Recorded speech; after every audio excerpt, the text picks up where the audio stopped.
ದೇಹದ ತೂಕಕ್ಕೂ ಹೃದಯಾಘಾತಕ್ಕೂ ಸಂಬಂಧ ಇದೆಯಾ ಅಂದರೆ ಎಸ್.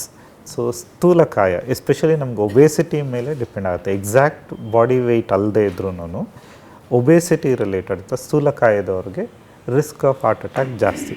ಸ್ಥೂಲಕಾಯ ಯಾಕೆ ಬಂತೆ? ಕೊಲೆಸ್ಟ್ರಾಲ್ ಡೆಪಾಸಿಷನ್ನಿಂದ. ಈ ಕೊಲೆಸ್ಟ್ರಾಲ್ ಬರೀ ಹೊಟ್ಟೆ ಹತ್ರನೇ ಇರಬೇಕು, ಒಬೇಸಿಟಿನೇ ಮಾಡಬೇಕು ಅಂತೇನಿಲ್ಲ.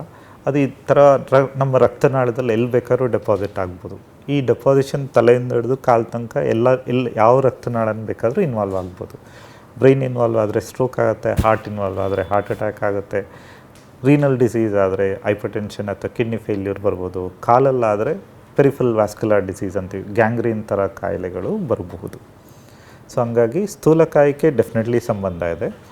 ವೆಯ್ಟ್ಗೆ ಇದು tricky question.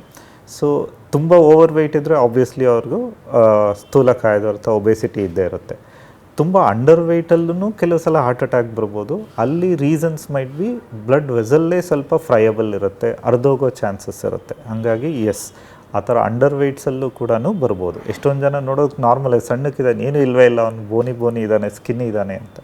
But ಅಂಥವರೆಲ್ಲ heart attack ಬಂದಾಗ ಇದು ಒಂದು ರೀಸನ್. ಅವ್ರ ಬ್ಲಡ್ ವೆಸಲ್ಲೇ ಫ್ರೈಯಬಲ್ ಇರೋದ್ರಿಂದ they are prone for heart attack, not because of cholesterol deposition, because the vessel ನೇಚರೇ ಆಗಿರುತ್ತೆ ಅಂತ.